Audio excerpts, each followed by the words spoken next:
నమస్తే, welcome to frankly with Telakapalli. సమకాలీన రాజకీయ అంశాలు, లేటెస్ట్ పొలిటికల్ అప్డేట్స్ అందించడం మనతో పాటుగా సీనియర్ సంపాదకులు తెలకపల్లి రవి గారు సిద్ధంగా ఉన్నారు. అయితే లోకేష్ గారు గత 2 రోజులు పెట్టి జరుగుతున్న అంశాలపై ఆయన వ్యాఖ్యానించడం, చంద్రబాబు నాయుడు గారు నాకు చాలా పనులు చెప్పారు, నేను దాని మీద దృష్టి సారిస్తున్నాను, మంత్రిగా నాకు చాలా బాధ్యతలు ఉన్నాయి అనడంలో ఆంతర్యాన్ని ఎలా చూడాలి? వర్మ, లోకేష్ కంటే నేను చంద్రబాబు వ్యాఖ్యల గురించి మీకు చెప్పదలుచుకున్నా. ఎందుకో మన తెలుగు మీడియా ఇప్పటికీ 3 గంటల నుంచే ఫ్లోట్ అవుతున్నప్పటికీ వాటిని ఇంతవరకు తీసుకోలేదు. ఆయన చాలా క్లియర్గా ఇది ఇంటర్వ్యూ. ఈ ఇంటర్వ్యూలో చంద్రబాబు నాయుడు కుండ బద్దలు కొట్టి చెప్పాడు, స్ట్రాంగ్ లీడర్ కావాలి, స్ట్రాంగ్ లీడర్ ఉంటే అడ్వాంటేజ్ ఉంటుంది. నేను రాజకీయాల్లోకి వచ్చినప్పుడు రాజకీయాలు నాకు వృత్తిగా ఉండకూడదు, కానీ వ్యాపారాలు 2-3 వ్యాపారాలు చేశాను. లోకేష్ కావాలనుకుంటే వ్యాపారాలకు వెళ్ళి ఉండవచ్చు, వ్యాపారాలకు వెళ్లకుండా పార్టీలోకి వచ్చి సేవ చేయాలనే లైన్ తీసుకున్నాడు. స్ట్రాంగ్ లీడర్ ఉండడం అన్నది ఎప్పుడూ అడ్వాంటేజ్గా ఉంటుంది. మాది 45 సంవత్సరాల పార్టీ, మేము తెలుగు జాతికి సేవ చేయడానికి ఉన్నాము. అదే సమయంలో మేము జాతీయ కోణం కూడా ఉండటం మా ప్రత్యేకత, మా పార్టీ ప్రత్యేకత. కాబట్టి ఈ వారసత్వం ఇట్లాంటి మాటలు వీటన్నిటిని నేను సీరియస్గా తీసుకోను. కానీ స్ట్రాంగ్ లీడర్ ఉండటం మటుకు అడ్వాంటేజ్, స్ట్రాంగ్ లీడర్ ఉండటం చాలా అవసరం అని చంద్రబాబు నాయుడు కుండ బద్దలు కొట్టినట్టుగా దావోస్ వేదికగా లోకేష్ ఉండటం, ఆయన కావాలని రాజకీయాల్లోకి వచ్చాడు, సేవ చేస్తున్నాడు, వ్యాపారాన్ని వదిలిపెట్టాడు. మా పార్టీ 45 ఏళ్ల party, stress this your honour, 45 ఏళ్ల పార్టీ ఇది. కాబట్టి వీటన్నిటి ద్వారా చాలా స్పష్టంగా ఆయన లోకేష్ నాయకత్వం తెలుగుదేశం పార్టీకి, తెలుగుదేశం అంటే ఇప్పుడు అధికారంలో ఉన్న పార్టీ కాబట్టి అధికార పార్టీకి అని ఆయన చాలా స్పష్టంగా చెప్పాడు. ఆ ఇంటర్వ్యూ చేసిన రాహుల్ కున్వాల్ కూడా ఈ కామెంట్ అవగానే ఇట్స్ ఇంట్రెస్టింగ్ అన్నాడు. అంటే మీ కామెంట్స్ ఇంట్రెస్టింగ్ ఎందుకు అయ్యాయి? ఇప్పుడు ఆంధ్రప్రదేశ్లో లేదా తెలుగు రాష్ట్రాల్లో సాగుతున్న డిబేట్, ఉప ముఖ్యమంత్రి, ముఖ్యమంత్రి, ఇవన్నీ సాగుతున్నటువంటి నేపథ్యంలో చంద్రబాబు నాయుడుకు తను మాట్లాడే మాటలు, తన ముందుకు వచ్చిన విషయము, వారసత్వం అనే అంశానికి ఉన్నటువంటి ప్రాధాన్యత తెలియదని మనం ఏం భావించడం. అడిగే వాళ్ళకు తెలుసు, చెప్పేవాళ్ళకు కూడా తెలుసు. కాబట్టి చాలా స్పష్టంగా వారసత్వం అది ఇది అంటారు, కానీ దాంట్లో ఒక అడ్వాంటేజ్ ఉంది. అందుకనే మీరు చూడండి, సో మెనీ రీజనల్ పార్టీస్లో మీకు అది తెలుస్తుంది. అంటే 45 ఏళ్ల పార్టీ యొక్క వరవడి ఇవన్నీ కూడా కొనసాగాలంటే బలమైన నాయకుడు ఉండాలి. కావాలని వ్యాపారాన్ని వదిలి రాజకీయాల్లోకి వచ్చినటువంటి లోకేష్కు ఆ అడ్వాంటేజ్ ఉంటుంది ఒక విధంగా. లోకేష్ స్ట్రాంగ్ లీడర్ అని ఆయన చెప్పలేదు, కానీ స్ట్రాంగ్ లీడర్ అవసరం కాబట్టి, స్ట్రాంగ్ లీడర్ ఉండాలంటే కంటిన్యూటీ ఉండాలి కాబట్టి కంటిన్యూటీ లోకేష్తో వస్తుంది అనేటటువంటి ఇండికేషన్ చాలా స్పష్టంగా చంద్రబాబు నాయుడు ఇచ్చాడు. ఇక్కడ మీరు నిన్న మనం మాట్లాడిన విషయానికి వస్తే, టీజీ భరత్ లోకేష్ ముఖ్యమంత్రి కావాలి అన్నప్పుడు ఆయన సీరియస్ అయ్యాడు అని చెప్పబడుతూ ఉంది. అయినట్టుగా మనకేం తెలియదు, ఎందుకు మన ముందే ఆయన మాట్లాడలేదు. ఏమన్నారు అప్పుడు? సమయం సందర్భం లేకుండా మాట్లాడావు అన్నారు. సమయం సందర్భం లేకుండా మాట్లాడావు అన్నారే కానీ మాట్లాడింది తప్పు అని ఆయన అన్నట్టుగా ఈ కథనాల్లో కూడా లేదు. కాబట్టి right words at right time అని తప్పకుండా నేను మొన్న కూడా మీకు చెప్పాను, దావోస్కు పెద్దబాబు చిన్నబాబు ఇద్దరు వెళ్ళటంలో చాలా స్పష్టమైన సంకేతాలు ఉన్నాయి అని. వాళ్ళు అక్కడికి వెళ్ళటము, అక్కడే వీళ్ళందరూ ఉండగానే లోకేష్ ముఖ్యమంత్రి కావాలని ఒక మంత్రి, ఆయనతోటి మంత్రి చెప్పడము, ఆయన కూడా పెద్దన్న పాత్ర మనదే అని, పెద్దన్న పాత్ర అని లోకేష్ అంతకుముందే చెప్పడం. మీరు sequence from Naravaripalle to Davos,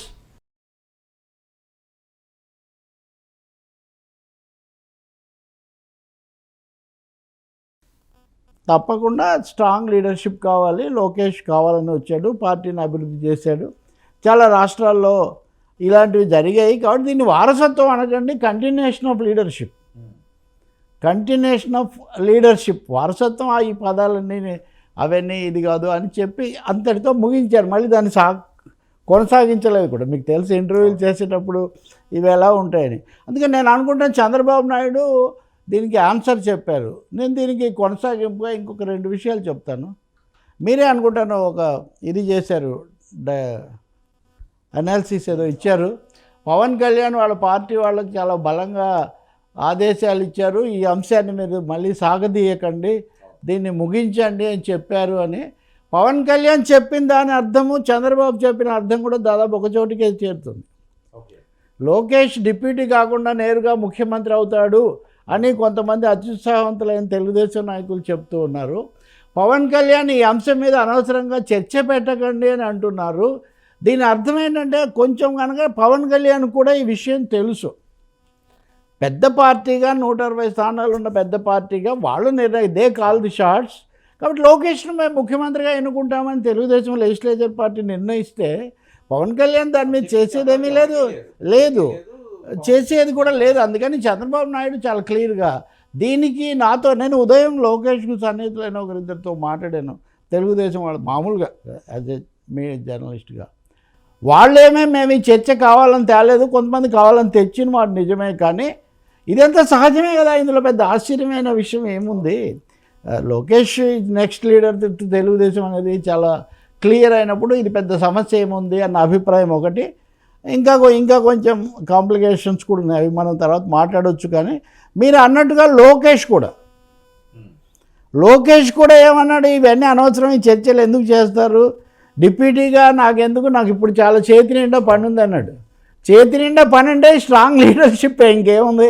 పార్టీని ప్రభుత్వాన్ని నడిపించాల్సిన దాంట్లో నాకు చాలా కీలక బాధ్యతలు బాబు గారు ఇచ్చారు, వాటిని నేను చేస్తున్నాను. అటువంటిప్పుడు ఈ డిప్యూటీ చీఫ్ మినిస్టర్ ఇట్లాంటి చర్చలు ఎందుకు పెడుతున్నారు అనే ఒక పరోక్షమైనటువంటి కామెంట్ కూడా ఆయన చేశారు.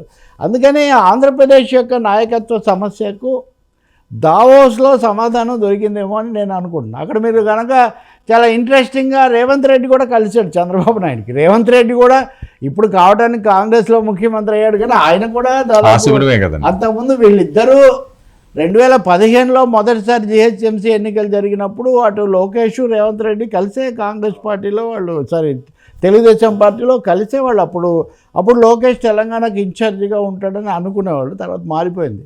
అందువల్ల ఏది ఎలా జరుగుతుందో పరిణామక్రమం అలా ఉంటుంది తప్ప ఈ అభిమానులు లేకపోతే అనుయాయులు చేసే హడావుడిని బట్టి కానీ లేదా మీడియాలో వచ్చే దాన్ని బట్టి కానీ ఇప్పుడు దీన్ని జన సైనికులు ఎలా తీసుకునే అవకాశం ఉంటుంది. అందుకే కదా పవన్ కళ్యాణ్ చెప్పిన తర్వాత అంటే నిన్న ఎక్కడో అన్నారు, లోకేష్ ఉప ముఖ్యమంత్రి అయితే అభ్యంతరం ఏంటి అని ఆ పార్టీ అధికార ప్రతినిధి ఒక ఆమె మాట్లాడుతూ ఉన్నారు. అదే కాకుండా ముఖ్యమంత్రి అయితే ఏంటి అని కూడా పవన్ అంటున్నాడు. ఇప్పుడు ఇది దైర్ పార్టీ దైర్ లీడరు. ఇప్పుడు జనసేనకు నాగబాబుని తీసుకోవాలా లేకపోతే ఇంకొకరిని అనేది పవన్ కళ్యాణ్ నిర్ణయిస్తారు, జన సైనికులు నిర్ణయిస్తారు, కానీ తెలుగుదేశం నిర్ణయించారు కదా. సార్ క్యాడర్లో కింద క్యాడర్లో ఆ మెచ్యూరిటీ ఉంటుందా? అది కాదు కదా. మొదటి విషయం ఏమంటే డెమోక్రసీలో ఇట్ ఈస్ నెంబర్ గేమ్. ప్రధానంగా సంఖ్యాబలం ఎవరికి ఉంది అనేది. రెండవది మాది 45 ఏళ్ల పార్టీ అని చంద్రబాబు నాయుడు ఊరికి నొక్కి చెప్పట్లేదు. మాది 45 ఏళ్ళుగా వెల్ ఎస్టాబ్లిష్డ్ సువ్యవస్థితమైన పార్టీ, మాకు పైనుంచి కింది వరకు ఉంది. పైగా లోకేష్ ఇప్పుడు రాలేదు. ఇప్పుడు ఉదాహరణకు పవన్ కళ్యాణ్ లోకేష్ ఒకేసారి రాజకీయ ప్రవేశం చేశారని చెప్పొచ్చు మనం. అంటే 2009 ఎన్నికలకు కొంచెం ముందు, అప్పుడు ఆయన ప్రజారాజ్యం ద్వారా చేశాడు, ఈయన తెలుగుదేశం ద్వారా చేశాడు. మీకు నేను చాలాసార్లు చెప్పాను, అక్కడ దీంట్లో హైదరాబాద్లోనే గాంధీజీ స్మారక దాని దగ్గర ఆయన చేశారు. చంద్రబాబు హయాంలో ఏదో ప్రతిజ్ఞ ఆయన ఆధ్వర్యంలో చేసి, అందువల్ల అప్పటి నుంచి ఆయన ఉన్నాడు, అది ఉంది. సో తెలుగుదేశం సైకలాజికల్గా, పొలిటికల్గా, ఫిజికల్గా కూడా దానికి ప్రిపేర్ అవుతుంది. ఈ చర్చ రావడం యాదృచ్ఛికంగా వచ్చిందా? ఉదాహరణకు మీకు కిరణ్ రాయల్, మీరు కూడా ఇంటర్వ్యూ చేసినట్టున్నారు కదా నిన్న, పవన్ కళ్యాణే ముఖ్యమంత్రి అవ్వాలి అని ఇట్లాంటి మాట ఏదో అన్నారు. అవి జరిగేవి కాదని అందరికంటే ఎక్కువగా పవన్ కళ్యాణ్కి తెలుసు. ఎందుకంటే ఆయన ఐ థింక్ ఎన్ని చెప్పినా కానీ ఆయన ఒకటి చెప్తుంటాడు కదా ఎప్పుడు, నేను సినిమాల్లోనే హీరోయిజం చూపిస్తా కానీ బయట నేను చాలా వాస్తవికంగా, హీఈస్ ఎ టెరిబుల్ రియలిస్ట్. తనేంటి, తన లిమిటేషన్స్ ఏంటి, ఇంకోటేమో తాను తగ్గించుకున్నవాడు హెచ్చించబడును అని బైబిల్ సూక్తిని ఆయన ఎన్నికలకు ముందే చెప్పాడు. కాబట్టి ఇంకా అన్నిటికంటే ముఖ్యంగా ఎక్కడ నెగ్గాలో కాదు ఎక్కడ తగ్గాలో తెలిసిన వాడే నాయకుడు అని. సో ఇప్పుడున్నటువంటి ఈ డిబేట్లో, ఈ డిప్యూటీ వివాదంలో అది కాస్త ఒక విధంగా ముఖ్యమంత్రి తదుపరి నాయకుడిని అనుకోకుండా ఈ చర్చ వల్ల లోకేష్ ఈజ్ నెక్స్ట్ లీడర్ అని చంద్రబాబు నాయుడు దాదాపు ప్రకటించేసినట్టు అయిపోయింది అఫీషియల్గా. ఇప్పటివరకు మీరు చూడండి, లోకేష్ మాట్లాడినప్పుడు చాలా జాగ్రత్తగా ప్రియతమ ముఖ్యమంత్రి గారు పార్టీ అధినేత గారు చంద్రబాబు గారు అనే కానీ ఎప్పుడు పొరపాటున కూడా కేటీఆర్ అన్నా ఎప్పుడైనా అంటారేమో కానీ లోకేష్ ఎప్పుడు అనకుండా చాలా జాగ్రత్తగా ఉన్నారు. సో ఐ థింక్ దావోస్లో దీనికి ఆ వేదిక మీద పెట్టుబడులు ఏమొస్తాయో తెలియదు కానీ ఒక భావి ముఖ్యమంత్రి మటుకు మళ్ళీ అక్కడి నుంచి వెళ్ళేటప్పుడు మామూలుగా వెళ్ళారు. చంద్రబాబు పట్టాభిషేకం ఎప్పుడు పట్టాభిషేకం దావోస్లో దాదాపు జరిగిపోయిందని మీరు భావించవచ్చు. దీని మీద జన సైనికుల నుంచి కొన్ని రకాలైన స్పందనలు వ్యాఖ్యలు రావచ్చు. రెండవది నేను నిన్న కూడా చెప్పా, వాళ్ళలో ఆగ్రహం వీళ్ళలో ఆనందం అని. జన సైనికుల కంటే ముఖ్యంగా జగన్ సైనికుల్లో వచ్చే చాలా ఎక్కువగా ఉంటుంది. వాళ్ళు దీనంతా చూడండి మిమ్మల్ని యూజ్ అండ్ త్రో అయిపోయింది, మిమ్మల్ని పక్కన పడేశారు, ఎన్నికల వరకే వాడుకున్నారు, ఇప్పటికే జరుగుతుంది ఆ విధమైన చర్చ. చాలా ఆశ్చర్యకరంగా దావోస్ ప్రకటన మీరు వెళ్ళి చెక్ చేయండి. అవతల వాళ్ళు కానీ ఇవతల వాళ్ళు కానీ ఇంతవరకు దానేమి అంటే మనకి ఎంతసేపు చాలాసార్లు రాజకీయాల్లో నాయకులు, మంత్రులు, ముఖ్యమంత్రులు, ప్రధానమంత్రులు తమ భావాలు ఏదో రూపంలో చెప్తూ ఉంటారు సార్. వాటిని ఒడిచిపట్టుకొని మనం నిజానికి అర్థం చెప్పుకుంటే చాలు. కానీ అది జరగట్లేదు ఇక్కడ. చంద్రబాబు నాయుడు చాలా క్లియర్. రాహుల్ కున్వాల్ కూడా సీనియర్, చాలామందిని చేసే వ్యక్తి అతను. ఈ ప్రశ్న కూడా అతను యాదృచ్ఛికంగా అడగలేదు. వారసత్వం అనే మాట కూడా పాడారు. వారసత్వం అంటే చంద్రబాబు వారసత్వం ఆటోమేటిక్గా లోకేష్కి వస్తుంది కానీ పవన్ కళ్యాణ్కి ఎలా వస్తుంది? చిరంజీవి గారి వారసత్వం పవన్ కళ్యాణ్కి వస్తుంది, లేకపోతే రామ్ చరణ్కి వస్తుంది. అంతే కదా రామ్ చరణ్. ఇప్పుడు ఉదాహరణకు రామ్ చరణ్ మొదటిసారి ఆ సినిమాలో చిరుత విడుదలైనప్పుడు చిరంజీవి ఇచ్చిన ఇంటర్వ్యూలలో నేను చాలా ఇదయ్యాను, యంగ్గానే వచ్చాను, కానీ మళ్ళీ మా అబ్బాయి వస్తుంటే నాకు చాలా ఉత్సాహంగా ఉంది. కళ్యాణ్ సినిమాల్లోకి వచ్చినప్పుడు కూడా నేను ఆనందించాను, అది కూడా. కానీ చరణ్ వస్తుంటే అది ఇంకొంచెం భిన్నంగా ఉంది అని ఒక మాట అనేవాడు అయినప్పుడు. కాబట్టి తప్పకుండా చంద్రబాబు టైం వచ్చిందనే అనుకున్నాడు. ఒకటే భరత్ కొంచెం ముందుగా చేశాడని, భరత్ కూడా తెలిసే, నేను అన్నాను కదా, తెలిసే ఆయన ఇదంతా స్క్రీన్ ప్లే పక్కా, ఇదంతా చంద్రబాబు గారి దీని ప్రకారమే, స్క్రీన్ ప్లే ప్రకారమే జరిగింది అనుకున్నా. దాన్ని ముగించదలుచుకున్నాడు అనుకోండి చంద్రబాబు. ఉదాహరణకు ఈ జవాబు ఇంకో విధంగా ఇచ్చిండేవాడు, ఇప్పటికే మాకు చాలా వివాదాలు ఉన్నాయి బాయ్, ఎందుకు ఆ ప్రశ్నలు లేనిపోనివి, తర్వాత మాట్లాడదాం, నేను ఇప్పుడు పెట్టుబడుల గురించే మాట్లాడతానని దాన్ని కట్ చేయగలిగిన పాటి గ్రిప్ అవసరం లేదు. అందుకే నేను చెప్తుంది ఏంటంటే అవసరం లేదు, కానీ ఎక్కడంటే అక్కడ మాట్లాడకండి అన్నాడు ఆయన. మీరు శ్రీనివాసరెడ్డిని అనలేదు కదా. అది కూడా అండి మొన్న చర్చ వచ్చినప్పుడు వాళ్ళు చాలా ఇది కొంచెం శృతి పెంచుతుందని చెప్పిన తర్వాతే మాల్యాద్రి ఆ క్లారిటీ ఇచ్చాడు మొన్న. నిన్న మీరు అనుకున్నాం మనం అధికార అనధికార ఆలోచించాం కదా. కాబట్టి ఒక ఘట్టం ముగిసిందండి ఈ వివాదంలో. లోకేష్కు పూర్తిగా చంద్రబాబు నాయుడు మద్దతు ప్రకటించడం అధికారికంగా. స్ట్రాంగ్ లీడర్గా, నెక్స్ట్ లీడర్గా లోకేష్ ఉంటేనే తెలుగుదేశానికి మంచిది. తెలుగుదేశం నాయకుడు ఆటోమేటిక్గా ప్రభుత్వ నాయకుడు. ఈ ఘట్టం అయిపోయింది. ఇంకా పవన్ కళ్యాణ్ దీనికి ఆయన కూడా చాలా తెలివైన చురుకైన నాయకుడే. ఆయన దీనికి అనుగుణంగా ఎలా చెప్తారు. మీరు ఇంకోటి కూడా గుర్తించండి వర్మ, తెలుగుదేశం జనసేన పొత్తు చంద్రబాబు కుదర్చలేదు, పవన్ కళ్యాణ్ లోకేషే కుదుర్చుకున్నారు. అప్పుడు ఆ బయట ఉంది లోకేషే, చంద్రబాబు జైల్లో ఉన్నారు. అందువల్ల ఇది వీళ్ళిద్దరి మధ్య మొదట అండర్స్టాండింగ్. వీళ్ళిద్దరిని కలిపిన వారు big brother big brother is watching అని. అందువల్ల ఇక్కడ ఏ మాత్రం తేడా లేదు. మనం తర్వాత చర్చలో కూడా ఈ ప్రస్తావన వస్తుంది, అప్పుడు ఇంకా క్లారిటీ ఇస్తాను నేను. సార్ ఏంటి డిప్యూటీ సీఎం రగడ కులతగాదాలుగా మారిందా అన్నది ఇది పెద్ద సమస్య అండి. తెలుగుదేశం వర్గాల్లో, తెలుగుదేశం నాయకత్వంలో కూడా ఇది ఒక భావన ఉంది. గేమ్ చేంజర్ సినిమా అనేది విఫలం కావడం, అది ఆడలేకపోవటం అన్నది వాళ్ళు మెగా వాళ్ళే కదా ఎక్కువ మంది అభిమానులు, వాళ్ళు బాగా గాయపడ్డారు, బాధపడ్డారు. దీని మీద దాని ప్రభావం ఇటు మళ్ళీ అదే సమయంలో సరే బాలకృష్ణ సినిమా కూడా అప్పుడే వచ్చింది, అది యావరేజ్ ఒక మోస్తరుగా పోతుంది అంటున్నారు. డబ్బులేమో విక్టరీ వెంకటేష్కు వచ్చాయి, ఆ దెబ్బతో దిల్ రాజు మీద అటాక్స్, అది మళ్ళీ ఇంకొక టాపిక్. సో ఇక్కడ గేమ్ చేంజర్ విఫలం అవ్వటము, బాలీవుడ్లో మొదలైనటువంటి సమస్య ఒక విధంగా రాజకీయాల్లోకి మారి, అంతకుముందే కొంత ఎవరు సెకండ్ అనే చర్చ ఉంది కదా. సో ఇది ఒక గ్రామ స్థాయిలోకి కిందకి వెళ్ళేసరికి ఈ సినీ కమ్ పొలిటికల్ కమ్ సోషల్ క్లాష్గా ఇది మారింది అనే ఒక అభిప్రాయం ఏర్పడుతుంది.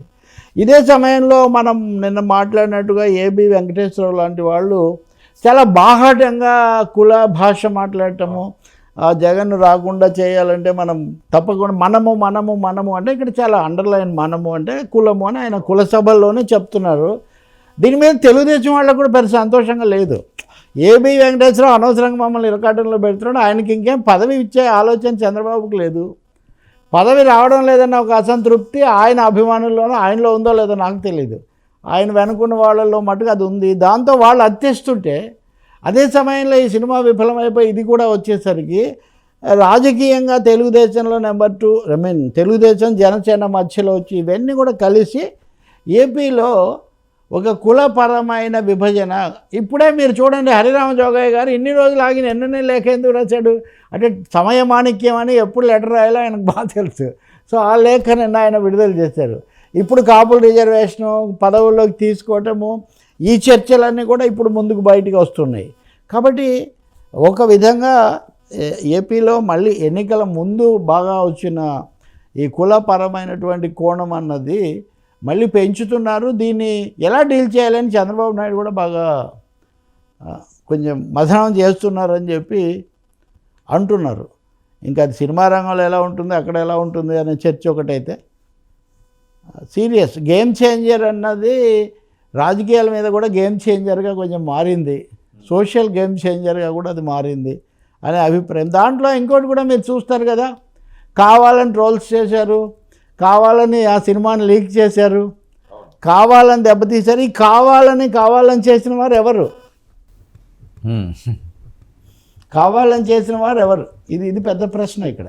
సో ఇక్కడ మామూలు మాటల్లో రాజకీయ నాయకులు చెప్పకపోయినా కిందకు వచ్చేసరికి వాళ్ళు వీళ్ళుగా ఒక రెండుగా అవడానికి దారితీసింది. దీనికి చిరంజీవి పవన్ కళ్యాణ్ కారణం అయిండకపోవచ్చు, కానీ డౌన్ ది అర్త్ కిందకి వెళ్ళే కొద్దీ ఈ పరిస్థితి అయితే వచ్చింది. ఒక అనీజీ ఏర్పడింది, ఒక ఇబ్బందికరమైన వివాదగ్రస్తమైన వాతావరణం ఏర్పడింది. ఐ థింక్ దీన్ని సైలెంట్ చేయాల్సింది జనసేననే. మరి ఆయన నిన్న పరోక్షంగా చెప్పడం కాదు, ప్రత్యక్షంగా మళ్ళీ ఆయన 1-2 సార్లు మీడియా ఆ విషయం మీద మాట్లాడితే తప్ప. ఇది ఎక్కడ మొదలైందంటే నిజం చెప్పాలంటే తిరుపతి కొండ దగ్గర క్షమాపణ చెప్పిన రోజు నుంచి తెలుగుదేశం వాళ్ళు అనేక రూపాల్లో మా ప్రభుత్వము, మేము పెద్దగా ఇదంతా ఉంటే ముఖ్యమంత్రి ఉండగా మీరు ఎలా క్షమాపణ చెప్తారు, మమ్మల్ని ఇరకాటంలో పెడతారు, ఇటువంటివన్నీ వాళ్ళు తీసుకొచ్చారు. సో ఇలాంటి శక్తులు కొంతమంది మనకు వ్యతిరేకంగా పనిచేస్తున్నారు, చంద్రబాబు గారికి తెలుసో తెలియకో అనే ఒక అభిప్రాయం వచ్చింది. So 1, 2, 3 last straw that break the neck of the camel అంటారు చూడండి, చివరి దెబ్బ గేమ్ చేంజర్ అయింది. అంటే of the record Chandrababu Naidu గారి నోటీసులో కూడా కొంతమంది పెద్దలు తీసుకువెళ్ళారట ఈ అంశాన్ని. ఏంటి మనమేంటి, మన ప్రస్థానం ఏంటి, ఇది మంద కదా, వేరే వాళ్ళు మనల్ని శాసించడం అంటే ఆ ఒక్క మాట తప్పించి వేరేదేమైనా ఉంటే నాతో చెప్పండి అని చెప్పి ఆయన ముక్కుసూటిగానే చెప్పారండి. ఆయనకి పెద్దగా పవన్ కళ్యాణ్ గారిని ఏదో చేయాలను, ఆయన ఏదో తక్కువ చేయాలని ఆలోచన అయితే చంద్రబాబు నాయుడు గారి దృష్టిలో లేదు. పవన్ కళ్యాణ్ మీద ఆయనకి ఏం లేదు, ఆయన చాలా క్లీన్గా 2 బొమ్మలు పెట్టండి అన్నప్పుడే చెప్పాడు. లోకేష్ ఇంట్రెస్ట్లు కూడా కాపాడాలని ఉండొచ్చేమో, కానీ పవన్ కళ్యాణ్ ఏదో చేయాలని లేదు. కానీ ఇక్కడ ఒకటి బీజేపీ ఫ్యాక్టర్, 2 దీన్ని నెగిటివ్గా ఉపయోగించుకునే రైవల్గా ఉన్నటువంటి వైఎస్ఆర్ పార్టీ ఫ్యాక్టరు, 3వది ఎన్నికల్లో బాగా ప్రొవోక్ చేయబడినటువంటి రకరకాల క్యాస్ట్ గ్రూప్స్, కుల పెద్దలు, తర్వాత వాళ్ళకేం రాలేదు కదా. ఇప్పుడు ఉన్నవి 3 పంచుకుంటుంటే యాక్టివ్ ప్రొఫైల్ లేని నాన్ సోషల్ గ్రూప్స్కి ఎక్కువగా రాలేదు. సో అది కూడా వాళ్ళందరూ దీన్ని వాడుకుంటున్నారు అన్నది ఉంది తప్పకుండా. సార్ మరొక చాలా మంది ఆ రోజు అయితే పవన్ కళ్యాణ్ అలా చెప్పడం బాగుంది, బాధ్యత తీసుకున్నాడు అనే మాట మొదట వచ్చింది. గుడ్ విల్ రావడం కూడా వీళ్ళకి వ్యతిరేక. ఇప్పుడు ఒకవైపు మమ్మల్ని అని ఆయన మంచి పేరు తెచ్చుకున్నాడు అని, అది నిజానికి వీళ్ళే అని ఉంటే చాలా సమస్య లేకుండా పోయేది. మీరు ఇంకోటి కూడా చూస్తారు, ఆ తర్వాత టీటీడీలో ఆయన తరఫున ఉన్న ఆనంద్ సాయి లాంటి వాళ్ళందరూ కూడా తీవ్రంగానే మాట్లాడారు. తెలుగుదేశం వాళ్ళు మాట్లాడిన దానికి జనసేన మాట్లాడిన దానికి చాలా తేడా ఉంది వాస్తవంగా. అవన్నీ రకరకాల కారణాలు కలిసి ఈ విధమైన పరిస్థితికి దారితీసాయి. బట్ నేను అనుకోవడం చంద్రబాబు చెప్పేశాడు, లోకేష్ చెప్పేశారు, వీళ్ళిద్దరూ నోరు తెరిచి వద్దు అని అనలేదు. ఇప్పుడు పవన్ కళ్యాణ్ ఏం చెప్తారు అన్నది ఆయన దీనికి ఎండ్ కార్డ్ వేయాల్సింది మటుకు Pawan Kalyan. Sir sir YS ఇంకోటి జగన్మోహన్ సార్, చంద్రబాబు తన మాటల్లో పవన్ కళ్యాణ్ పేరు ప్రస్తావించలేదు. ఇప్పుడు లోకేష్ ఇవన్నీ చెప్తూ వారసత్వం ఇట్లాంటివి వచ్చినప్పుడు ఏదో ఒక విధంగా పవన్ కళ్యాణ్ పాత్ర అది కూడా కొంత ప్రస్తావన చేస్తుంటే బాగుండేది. మరి ఇంకా అది మీడియాలో డిబేటబుల్ కాలేదు కాబట్టి, కానీ అది కూడా కొంత వీళ్ళ కొరత కలిగించే అవకాశం ఉంది. Right sir, YS Jaganmohan Reddy గారిని రక్షిస్తున్నది ఎవరు? చాలా మందిలో ఉన్న ప్రశ్న. ముఖ్యంగా కూటమి నాయకులు చాలామంది డైరెక్ట్గానే మాట్లాడుతున్నారు. బీజేపీ మద్దతు ఈయనకి పూర్తిగా ఉంది, మనం వీళ్ళతో కలిసి ఉన్నప్పటికీ కూడాని అదేదో ఎఫెక్ట్ పడుతుంది అని. జగన్మోహన్ రెడ్డి గారు జైలుకి వెళ్తారని ప్రచారం కొంతమంది అంటుంటే బెయిల్ రద్దు అయిపోతున్నది అని చెప్పి కొంతమంది కథనాలు. వర్మ గారు చాలా యాక్టివ్గా ఉండే కాస్త టీడీపీ ఫేవరబుల్ అని పేరున్న ఛానల్లో చర్చ చూశానండి. ఇందాక వాళ్ళకు ఫోన్ చేస్తున్నా. అక్కడ చాలా బాహటంగా అక్కడ అడ్వకేట్ ఒకరు ఆయన కూర్చొని జగన్మోహన్ రెడ్డిని మీరు ఎవరు ఎన్ని కేసులు పెట్టినా ఏమీ చేయలేరు అని చెప్తున్నాడు ఆయన. ఎన్ని కేసులు పెట్టినా ఏం చేయలేదు, కేంద్రం ఆయన్ను సమర్థిస్తూ ఉంది అని వాదిస్తున్నాడు అడ్వకేట్, సీనియర్ అడ్వకేట్. బహుశా ఐ థింక్ ఆయన రఘురామకృష్ణరాజును కూడా రిప్రజెంట్ చేసినట్టుగా ఉన్నారు. పేర్లు తెలియదు కాబట్టి నేను పేరు చెప్పట్లేదు. తెలిసినా చెప్పను, ఎందుకంటే అది మళ్ళీ కొత్త వివాదం నాగేందుకు. కానీ రఘురామకృష్ణరాజు కేసులో ఇప్పటికి కూడా సానుకూలమైనది ఏమీ రావట్లేదు. అంటే జగన్ మీద, జగన్ బెయిల్ రద్దు చేయాలి, జగన్ కేసులు తెలంగాణ నుంచి మార్చాలి, న్యాయమూర్తులను మార్చాలి. ఇది ఎంతవరకు పోయింది? నిన్ననే మన చర్చలో ప్రస్తావనకు వచ్చింది. అసలు కోర్టులను జడ్జీలను కూడా ప్రశ్నించే దగ్గరికి వచ్చింది, సిబిఐని కూడా ప్రశ్నించే దగ్గరికి వచ్చింది. దీంతో అక్కడ ఉన్నటువంటి ఇంకొక అడ్వకేట్ ఉన్నాడు, తరచూ యాక్టివ్గా ఉంటాడు మన మీడియాలో. ఆయన కూడా చెప్తున్నాడు నిజమే, ఈ మాట అనడానికి పూర్తిగా ఆస్కారం ఏర్పడుతూ ఉంది అని అంటున్నాడు. ఎందుకు అంటే, ఎందుకు ఇంతకాలం పడుతుంది? 12 సంవత్సరాలు. కల్కటాలో ఆ ఘటన డాక్టర్ది జరిగితే ఆందోళనలు అయ్యాయి. ఇప్పుడు నిన్న అతనికి ఆ సంజయ్ రాయ్ అనేవాడికి యావజ్జీవ శిక్ష వేశారు. ఇదంతా ఇంత వేగంగా 2 మాసాల్లో ఇది జరిగి శిక్ష వేసే పరిస్థితి కూడా ఉన్నప్పుడు ఇది 12 సంవత్సరాల పాటు ఎందుకు సాగుతుంది? రెండవది, సిబిఐ కోర్టు, హైకోర్టు, సుప్రీంకోర్టు వీటి మధ్యలో ఇన్ని క్వాష్ పిటిషన్లు, ఇన్ని డిస్మిసల్ పిటిషన్స్, డిశ్చార్జ్ పిటిషన్లు ఇవన్నీ ఎందుకు అనుమతిస్తున్నారని నిజంగా ఇది చాలా తీవ్రమైనటువంటి విషయం. ఇంకా దీన్ని కొంచెం ఎక్స్టెన్షన్తో కూటమి ప్రభుత్వం అంటే కూటమికి నాయకత్వం వహిస్తున్న బీజేపీ జగన్ను కాపాడుతూ ఉంది. జగన్ ఏమీ చెయ్యలేరు మీరు అని కూడా హెడ్డింగ్ కూడా. కాబట్టి ఇది నిజంగా చాలా యాంటీ క్లైమాక్స్ లాంటిది, అనూహ్యమైనటువంటి ఒక విషయం. అంటే రఘురామకృష్ణరాజు అంటమే కొంచెం ఆశ్చర్యము. ఫోన్లే ఆయన ఏదో ఒక విధమైన ఆగ్రహంతోనో అసంతృప్తితోనో అంటున్నాడు అనుకుంటే దాని మీద ఒక నెరేటివ్ బిల్డ్ చేయబడుతుంది. ఇప్పుడు ఒక నెరేటివ్ కూటమి అంటే కేంద్రం జగన్తో ఉంది, ఈ వాదన ఒప్పుకుంటే చాలా సమస్య వస్తుంది. అందుకనే తెలుగుదేశం నాయకుడేమో అక్కడ ఉన్నాయని లేదు మీరు పొరపాటు, అక్కడ కోర్టులో జడ్జీలు ఎంతమంది ఉన్నారు ఏంటో మీరు అది చూడాలి, ఈ విషయాలన్నీ ఆయన చెప్తున్నారు. కానీ చాలా స్పష్టంగా ఇక్కడ ఇంకో మాట కూడా చెప్పాలి. అది ఇందాక లోకేష్ చర్చ వచ్చినప్పుడే నేను చెప్తాను. లోకేష్ చాలామంది అంటారు అంటే జగన్కు బీజేపీకి సంబంధాలు ఉన్నాయి, 5 ఏళ్ళు బతికిచ్చారు. పవన్ కళ్యాణ్ను చాలా బాగా చూసుకుంటారు, పవన్ కళ్యాణ్ ఎన్డీఏలో ముందు నుంచి ఉన్నారని. కానీ లోకేష్ అభిమానులు అయితే ఆయనతో వాళ్ళు చెప్పే లోకేష్కి అంతకంటే ఎక్కువగా ఉన్నాయి. లోకేష్కు కూడా కేంద్రంతో కావాల్సిన సంబంధాలు ఉన్నాయి. అది పురంధేశ్వరి ద్వారానా, పురంధేశ్వరి కంటే కూడా నేరుగా. మొన్న మీరు చూశారు కదా విశాఖపట్నం వచ్చినప్పుడు Modi, I have a complaint on you that you haven't met me so far even after coming to power 6 months అని అన్నాడని ఒక కథ మీరు చూసారు. కథ ఏముంది, నిజమైంది, ఏమైనా రాలేదు 6 నెలలు అయింది నువ్వు అధికారంలోకి వచ్చి అని.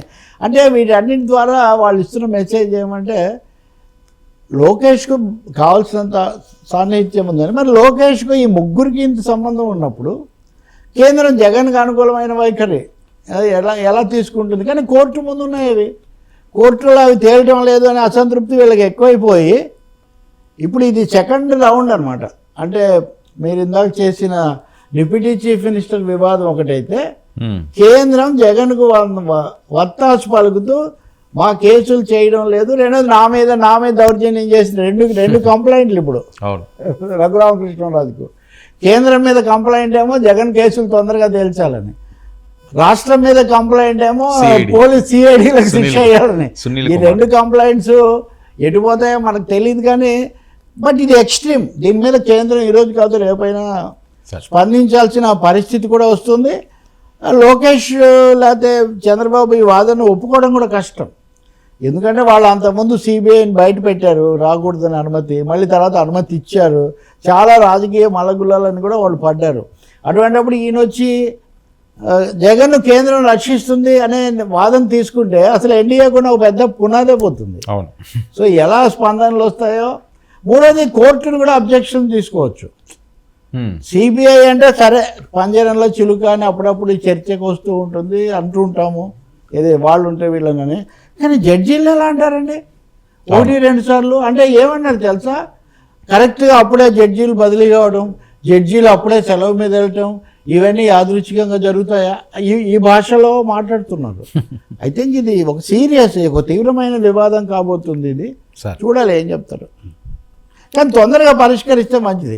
ఆ కేసులో ఈ చర్చలో వాళ్ళ న్యాయవాద మిత్రుడు అంటున్నాడు, ఎవరైనా కానీ నా కేసు తొందరగా తేల్చి నన్ను బయటపడేయండి అని నిర్దోషిగా నిరూపించుకుంటానంటారు, వాయిదా వేయండి, క్వాష్ పిటిషన్లు వేస్తారా అది ఇది అంటే ఇది అసలు న్యాయ సూత్రాలకే విరుద్ధమైంది. ఇప్పుడు చంద్రబాబు నాయుడు గారు స్కిల్ డెవలప్మెంట్ కేసులో ఏమని ఆర్గ్యూ చేస్తున్నారు? ముందు వద్దన్నారు, బెయిల్ అన్నారు. ముందు ఎవరైనా అంతే కదా, కేటీఆర్ అయినా రేవంత్ రెడ్డి అయినా ఆఖరి నరేంద్ర మోదీ అయినా. నరేంద్ర మోదీ అమిత్ షా కూడా కేసులు ఎదుర్కొన్నారు కదా. అందువల్ల ఈ సమస్య సరైన రాజకీయ కోణంలో రాజ్యాంగ కోణంలో దీనికి మరి పరిష్కారం ఏం జరుగుతుందో చూడాలి మనం. కానీ చాలా తీవ్రమైనటువంటి పరిస్థితి. ఓకే సార్, ఏంటి వైసీపీలో విజయసాయిరెడ్డి పాత్ర వివాదాల క్యారఫ్ అడ్రస్గా సాయిరెడ్డి గారిని పేర్కొంటారు. ఆయన యూ టర్న్ అన్నది బాగా పెద్ద ఎత్తున ప్రచారం జరుగుతున్న నేపథ్యం.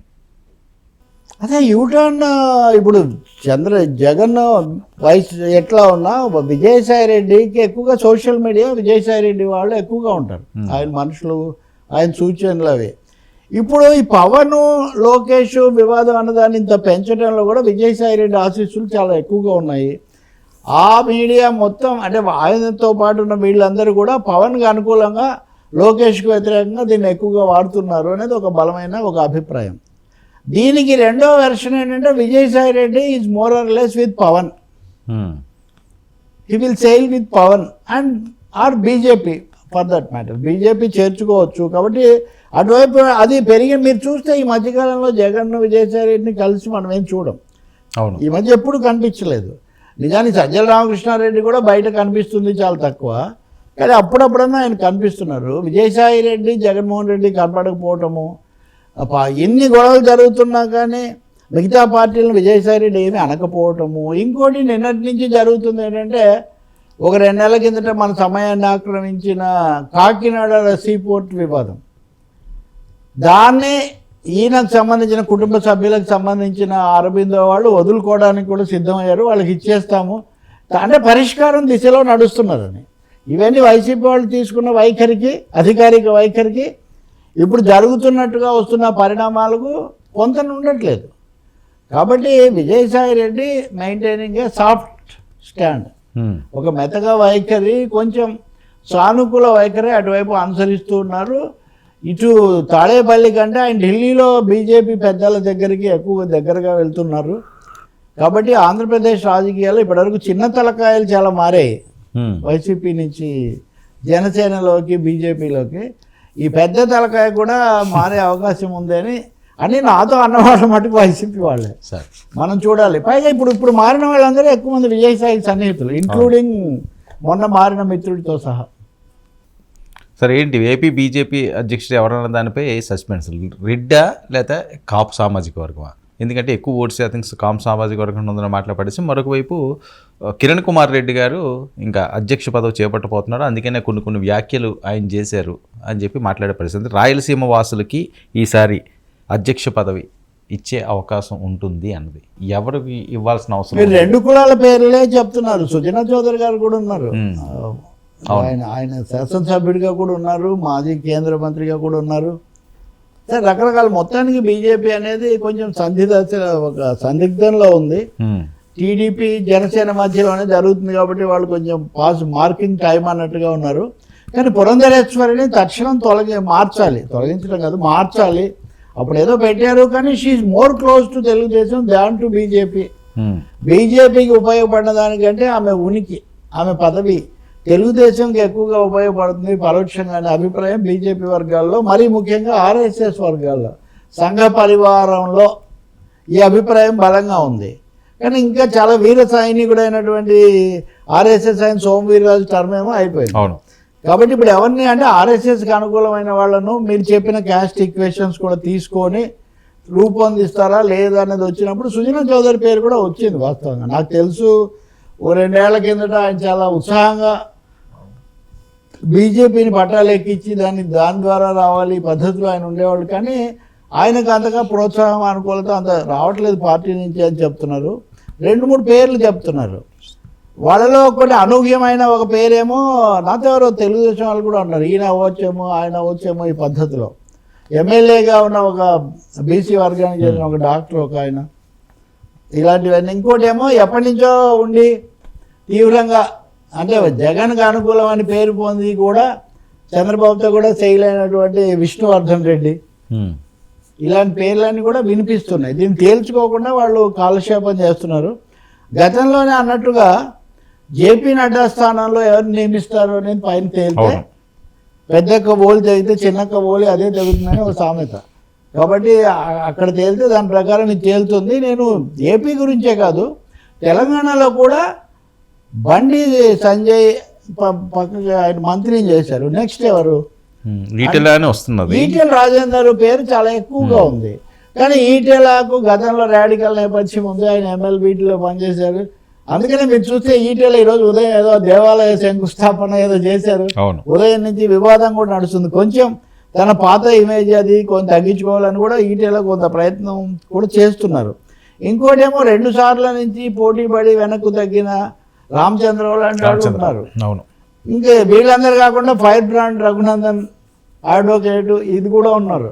సో వీళ్ళందరి మధ్యలో ఒక తీవ్రమైన ఆంధ్ర తెలంగాణ 2 చోట్ల కూడా బీజేపీ అధ్యక్ష పదవి అనేది ఒక తెలంగాణలోనేమో ఇక్కడ ముఖ్యమంత్రి పదవి మనకు రావచ్చు అనే ఆశ కూడా ఉంటుంది కొంచెం, అంటే పోటీ పడతాం పెద్ద పార్టీగా వస్తామని. ఆంధ్రాలోనేమో తెలుగుదేశానికి అనుకూలంగా ఉండేవాళ్ళు కావాలి, సిమెంటింగ్. ఇంకొక ముఖ్యమైన సమస్య అంటే పవన్ కళ్యాణ్ అక్కడ పవర్ఫుల్ డిప్యూటీ చీఫ్ మినిస్టర్గా ఉన్నారు. కాబట్టి మామూలు వ్యక్తులను అంతగా ఆ స్టేచర్ అవన్నీ చూసుకోవాల్సిన ఒక బాధ్యత కూడా వాళ్ళకు. So social equation, personal stature, మూడోది సిమెంటింగ్, ఈ 3 ఫోర్సులను సిమెంట్ చేయగలిగిన అథారిటీ ఉన్నవాళ్ళు కావాలి. అందుకని అది తేలటం లేదు. వాళ్ళు తేల్చుకోకపోవడం వల్ల ఏమైందంటే ఇప్పుడు అది రన్నర్లెస్గా తయారైంది. ఇప్పుడు సోమవీర్రాజు లేకపోతే కన్నా లక్ష్మణ్ అని ఎవరో ఒకరు ఉంటే అధ్యక్షులు వస్తాడు, మీరు వెళ్ళి మైక్ పెడతారు, మాట్లాడతారు, ఇంటర్వ్యూలు చేస్తారు, ఓ పాలసీ డైరెక్షన్ వస్తుంది. ఇప్పుడు ఉన్నామే కొనసాగదు, కొత్తగా ఎవరు వస్తారో తెలియదు. ఈ 2 లేని స్థితిలో ఇమీడియట్గా చేయాల్సిన అవసరం ఉందండి. అంటే ఖచ్చితంగా నడ్డాను మార్చాలి జాతీయ స్థాయిలో. ఆయన మంత్రి అయ్యాడు, ఆయన టర్మ్ కూడా అయిపోయింది, కాబట్టి తప్పకుండా మార్చాల్సి వస్తుంది. బికాజ్ పురంధేశ్వరి ఇమేజ్ మనకి అడ్వాంటేజ్ కావట్లేదని వాళ్ళు నిర్ణయానికి వచ్చిన తర్వాత. రెండవది అనేక ఆరోపణలు అంతర్గతంగా మనకు సంబంధం లేదు, కానీ ఆమె తప్ప ఒప్ప అనేది కూడా ఏం కాదు. ఆమెకు కూడా సమస్యగానే ఉంది ఇక్కడ పూర్తిగా తమ వాళ్ళు ఇదంతా ఉన్నప్పుడు. కిరణ్ కుమార్ రెడ్డికి ఐ థింక్ స్లిమ్ ఛాన్సెస్ లేదు. ఆయన స్టేచర్ రీత్యా చూస్తే మాజీ ముఖ్యమంత్రి కాబట్టి అందరికంటే ఆయన టాల్, అంతే కదా. ఆయన అన్నాడు కదా ఎక్కడో, ఇంకా నాకు ముఖ్యమంత్రి పదవి కంటే పెద్ద పదవి ఏముంటుంది, నేను పదవి ఆశించి బీజేపీలోకి పోవడం ఏముంటుందని కూడా ఆయన ఒకసారి ఒక డైలాగ్ వేశారు. నిజమే, 2 ఏళ్ళు 3 ఏళ్ళు ముఖ్యమంత్రిగా ఉండడం అనేది చాలా అరుదుగా రాజకీయ నాయకులు ఒక 50 మందికి కూడా వచ్చి ఉండదు ఇప్పటికీ. కాబట్టి కిరణ్ కుమార్ రెడ్డికి పైగా కాంగ్రెస్ ఇవన్నీ పెట్టుకొని సంఘ పరివార పెద్దలు ఒప్పుకోరు. ఇది కూడా కాంప్లికేట్ చేస్తుంది పరిస్థితిని. మీరు చూడండి, 3 పార్టీలు కలిసి సమాన స్థాయిలో ఒక ప్రకటన చేయడం చూసారా? ఆ సీఎం మొదట్లో జరిగిన లెజిస్లేచర్ పార్టీ సమావేశం తప్ప. అందుకని ఎవరు వస్తారు అని నడ్డా మీద ఆధారపడి ఉంటుంది. అయితే ఇంకో 2-3 పేర్లు ఉన్నాయి. అయ్యో వెంకయ్య నాయుడు ఇక్కడ ఒక పరోక్ష శక్తి, ఆయన ఆశీస్. ఇప్పుడు సత్యకుమార్ ఉన్నాడు అనుకోండి, సత్యకుమార్ పూర్తిగా వెంకయ్య నాయుడుకు సంబంధించిన వ్యక్తే కదా. మంత్రి అయిపోయాడు ఒక దెబ్బతో, సీనియర్లు వీళ్ళంతా కాకుండా. సరే ఏంటి నాగ చైతన్య శోభిత విడాకుల వ్యాఖ్యలపై అసలు మామూలు వైరల్ కాదు, సోషల్ మీడియాలో హోరెత్తించిన వేణుస్వామి యూటర్న్ తీసుకోవడం. అంటే బుద్ధి లేకుండా మాట్లాడిన వాళ్ళు ఎవరైనా కానీ చెంపలు వేసుకోక తప్పదు అని అర్థమవుతుంది. ఇక్కడ జ్యోతిష్యులు లేకపోతే ఏదో కాలజ్ఞానం కలిగిన వాళ్ళు అది ఇది అనేవాళ్ళు ఎంత అజ్ఞానంలో కొట్టుమిట్టాడుతుంటారు. మేకపోతు గాంభీర్యంతో ఏదో ఒకటి చేసి బలహీనమైన మనస్కులను, పిరికి వాళ్ళను బెదరగొట్టి దీనివల్ల జరిగే హాని ఎంత అని. ఈయన మాటలతో ఏమవుతుందని కానీ ఎంతమంది మనస్తాపం, ఎవరి మీద ఏది పడితే అది మాట్లాడేసి అసలు పెళ్ళి అవుతుంటేనే వీళ్ళు విడాకులు తీసుకుంటారని ఎవడన్నారు? కనీసం ఆయన ఇది ఉన్నవాడు. ఏదో సామెతే ఉంది మనకు, శుభం పలకరా వెంకన్న అంటే అలివేనికుండా బర్రె అన్నాడని, లేదా ఇంకేదో అన్నాడని, ఇలాంటి సామెతలు. నిజంగా పండితులము మా వేదాలు తెలుసు అవి తెలుసు అనే వాళ్ళు మాట్లాడాల్సిన మాటలండి ఇది ఒకటే కాదు కదా. అవును, ఇప్పుడు జగన్ మళ్ళీ అవుతాడు బాలగుద్ది చాలా చెప్పాడు, ఇంకెవరో కారు అన్నాడు, అన్ని రెండు తప్పిపోయినాయి. ఇప్పుడు మీరు చెప్పలేదు అంటారు కొంతమంది. రాజకీయంగా మాట్లాడే వాళ్ళు రకరకాలుగా మాట్లాడతారు, అది వేరే విషయం, అవకాశం ఉండొచ్చు. అలా అయితే సర్వేలు కూడా తప్పవుతాయి. కానీ సర్వే వాళ్ళు జ్యోతిష్యాలు చెప్పలేదు కదా. మీరు ఇలా చూసి నాకు నేరుగా దేవుడి దగ్గర నుంచి వస్తుందన్న స్థాయిలో మీరు మాట్లాడి, పైగా ఈయన ఒక రాబిన్హుడ్ జ్యోతిష్యుల్లాగా ఈయన కళ్ళజోళ్ళు, ఈయన కథ, ఈయన బెదిరింపులు చాలా చవకబారుతాను. అంటే జ్యోతిష్యాలు నిజం కాదు అంటే మోదీ గారి హయాంలో, వాజ్పేయి హయాంలో కూడా జ్యోతిష్ శాస్త్రాన్ని కూడా విశ్వవిద్యాలయాలు ప్రవేశపెట్టి నమ్మేవాళ్ళని నమ్మమన్నాడు, అది వేరే విషయం.